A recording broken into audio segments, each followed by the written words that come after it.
यह है अग्निहोत्र दैनिक यज्ञ, जिसको घरेलू यज्ञ कहते हैं, जिससे घर का वातावरण शुद्ध होता है, पॉल्यूशन से रिक्लेम होता है, करीब 8,000 घन फीट का वायुमंडल शुद्ध होता है।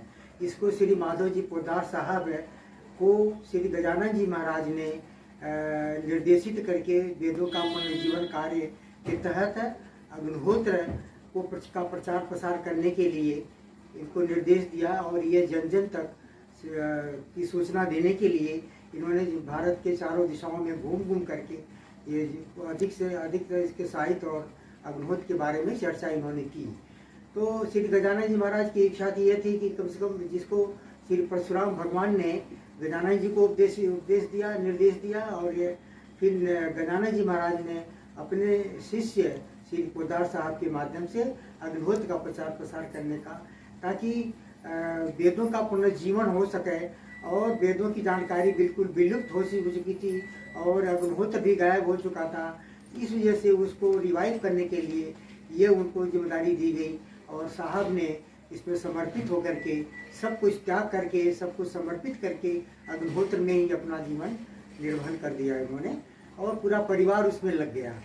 आजकल श्रीमती संचालिका जी जो हमारी सदगुरु हैं, उन्होंने उनको ये दायित्व दिया हुआ है साहब के जाने के बाद से। तो ये है अग्निहोत्र दैनिक यज्ञ, जिसमें 10 मिनट सुबह 10 मिनट शाम का समय लगता है, और इसके बारे में हम चर्चा करेंगे कि अग्निहोत्र है क्या। अग्निहोत्र के 5 नियम हमारे हैं। पहला तो तांबे या मिट्टी का पात्र होता है। पात्र की यह लंबाई, चौड़ाई, गहराई, ऊंचाई ये सब निर्धारित है, जिसको दशांगुल पात्र के नाम से वेदों ने बताया हुआ है। इसकी 14.5 इसकी ऊंचाई है, और इसकी पेटी में 5.25 का डायमेंशन है। 6.5 सेंटीमीटर इसकी ऊंचाई है, इंच इसकी ऊंचाई है, और करीब 51 डिग्री पर इसका कर्व बना हुआ है। तो इसका ये एडवांटेज होता है कि पिरामिड आकार का बनाने से, पिरामिड की महत्ता आप जानते होंगे, अगर इसको इस शेप में कर दिया तो इसके अंदर जो भी चीज़ें रखते हैं वो प्रोटेक्टेड होती है। वो इसीलिए प्रोटेक्टेड होती है कि इसमें कॉस्मिक रे से संपर्क होता है और इलेक्ट्रोमैग्नेटिक पावर संचालित होती रहती है।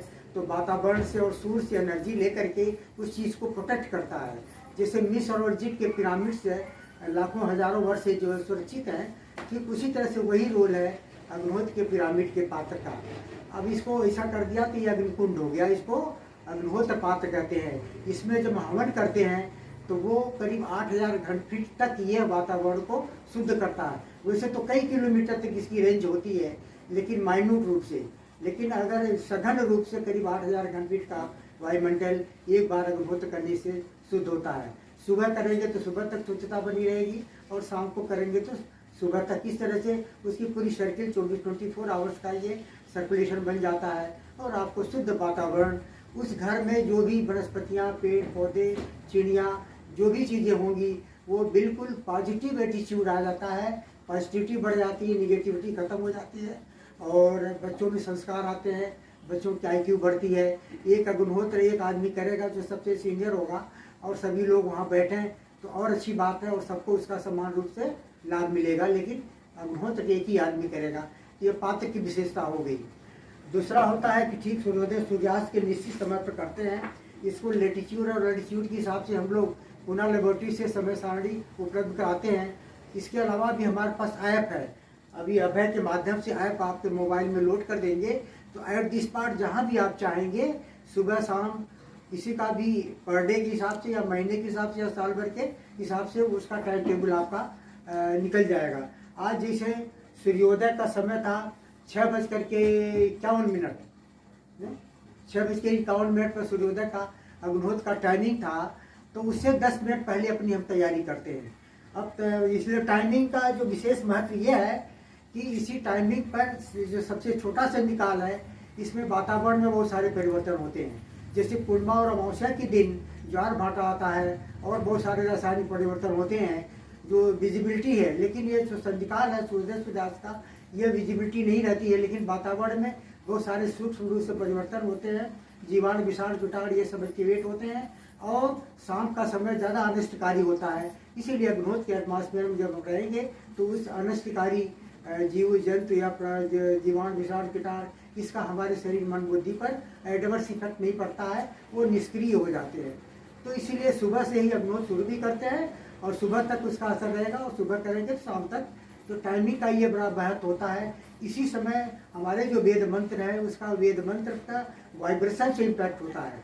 वाइब्रेशन से हमारे वेद मंत्रों का अभी हम आगे बताएंगे कि यह टाइमिंग का इफेक्ट है, और ठीक टाइम पर ही हमें अग्निहोत्र करना होता है।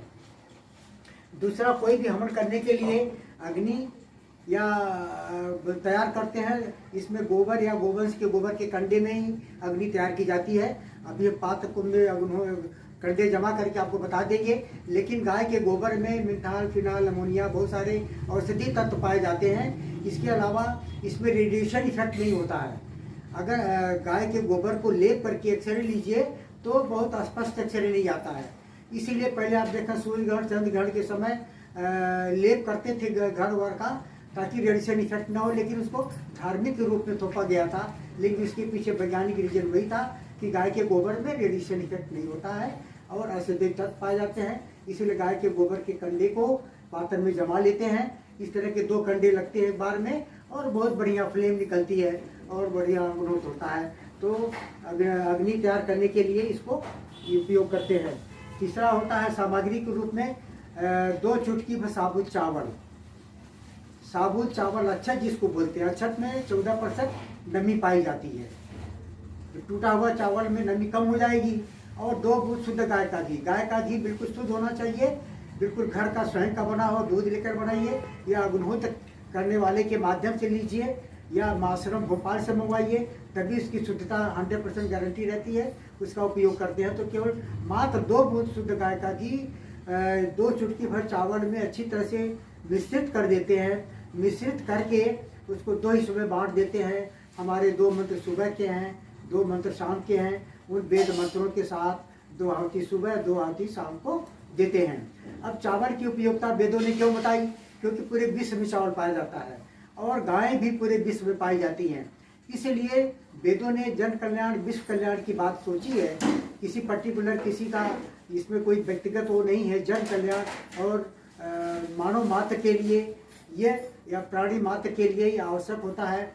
इसलिए वेदों द्वारा बताई हुई विधि के हिसाब से अग्निहोत्र का प्रचार प्रसार हो रहा है और उसका लाभ हम लोग ले रहे हैं। तो ये सामग्री के रूप में 2 चुटकी पे चावल और 2 बूंद शुद्ध गाय का घी, 2 मंत्र। हमारे मंत्र सुबह के शाम के मंत्र थे अग्नये स्वाहा, अग्नये इदम नामम।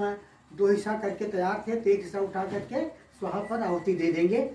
अब दूसरा हिस्सा उठा लेंगे, प्रजापतये स्वाहा, प्रजापतये इदम नामम। अब दूसरा हिस्सा पूरा उठा लेंगे और इसमें स्वाहा पर दूसरी आहुति दे देते हैं। आहुति देने के बाद रीढ़ की हड्डी सीधे करके खुली आंख से बैठ करके इसको देखेंगे। जो लौ निकलेगी, जो फ्लेम निकलेगी, उससे बहुत सारी गैसें निर्माण होती हैं, जैसे ethylene oxide, propylene oxide, formaldehyde और बीटा प्रोपेलेक्टोन जैसे गैसें निकलती हैं।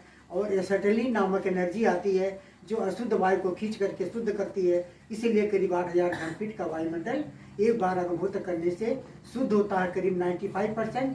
और शाम को करेंगे सुबह तक, सुबह करेंगे शाम तक, तो उसकी एक सर्किल बन जाती है और एक औरा बन जाता है पूरे मकान का। या जो लोग भी करते हैं उसके शरीर के ऊपर क्लियर फोटोग्राफी द्वारा एक्सरे करके देखा गया है कि अग्निहोत्र करने वाले के शरीर के ऊपर औरा या आभा जिसको बोलते हैं बहुत सघन रहता है। अग्निहोत्र करने के बाद आप जब बाहरी एटमॉस्फेयर में जाते हैं तो आपके शरीर, मन, बुद्धि पर किसी तरह का कोई विशेष एडवर्स इफेक्ट नहीं पड़ता है। आपकी बॉडी प्रोटेक्टेड होती है। तो ये होता है और ये पॉजिटिव एटीट्यूड पैदा हो जाता है। पॉजिटिविटी, आप हमारे घर में आए होंगे या अभी अग्निहोत्र मंदिर में आप गए तो देखे होंगे कि वहाँ का एटमॉस्फेयर में कितना फ़र्क था। कुछ आपने महसूस किया होगा जैसा आप कह भी रहे हैं। तो ये है अग्निहोत्र, जिसमें कंडे जमाने की विधि विधान हम भी आपको बता देते हैं। 1 मिनट ज़रा ध्यान रखिएगा। इसको एक हिस्सा तोड़ करके सबसे पेंदी में रखते हैं। ऐसे पेंदी में रख दिया और फिर इसको चारों तरफ से कवर्ड कर देते हैं ताकि इसमें गूगल या कपूर की सहायता से अग्नि तैयार जलाते हैं। इसमें इस तरह से देखिए ये हो गया नहीं, इसको ढक देते हैं पेंदी में ताकि कपूर जब इसमें गिरेगी या गूगल तो पेंदी में ना अटक जाए, कहीं या फंस न जाए तो दिक्कत होती है। अब इसको इसी तरह से क्रॉस टू क्रॉस जो है फेस टू फेस ऐसे जमाते जाएंगे कंडा तोड़ करके। इस तरह से इसको विधिवत हम लोग बड़े करीने से लगाते हैं। जल्दीबाजी में हम ऐसा कर रहे हैं, एक जस्ट आपको डिमॉन्स्ट्रेट करने के लिए इस तरह कर देते हैं। गुग्गल कपूर के टुकड़े को जला करके माचिस की तीली अंदर नहीं डालते हैं, बाहर फेंक देते हैं और इसको करके फिर इसको ऊपर से इसे ढक देते हैं। वो फैल करके निर्धूम अग्नि करीब 7-8 मिनट में तैयार हो जाती है, अगर कंडा सूखा है। अगर कंडा पतला है तो 5-6 मिनट में ही तैयार हो जाता है। इस तरह के मोटे कंडे जो है करीब 7 मिनट में 8 मिनट में निर्धूम अग्नि तैयार हो जाती है।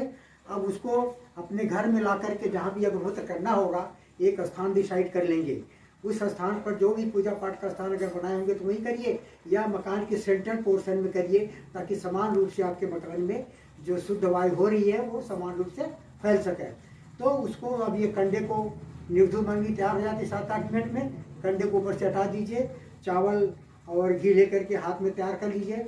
डे टू डे तैयार करते हैं, जब अग्निहोत्र करना ही होता है, पहले से इस मटेरियल को तैयार नहीं करते हैं। तो इसमें पहली आहुति फिर दूसरी आती वेद मंत्रों के साथ। शाम को बताया अग्नि स्वाहा अग्नि इदम नमः, प्रजापते स्वाहा प्रजापते इदम नमः। सुबह के लिए सूर्याय स्वाहा सूर्याय इदम नमः, प्रजापते स्वाहा प्रजापते इदम नमः। ये दो अग्नि, सूर्य और प्रजापति 3 के लिए ये उपासना है। और इदम न मम समर्पण की भावना से हम इसको समर्पित करते हैं कि ये मेरा नहीं है, ये आपका है, आपको ही समर्पित है। उससे हमारे शरीर मन बुद्धि पर बिल्कुल त्याग की भावना आती है और शरीर मन बुद्धि शुद्ध होती है। समर्पण के भाव से फिर आप जो है आगे आपकी उन्नति धीरे धीरे होने लगती है। तो ये है। इस वस्तु में आपको बहुत बहुत धन्यवाद देना चाहूँगा।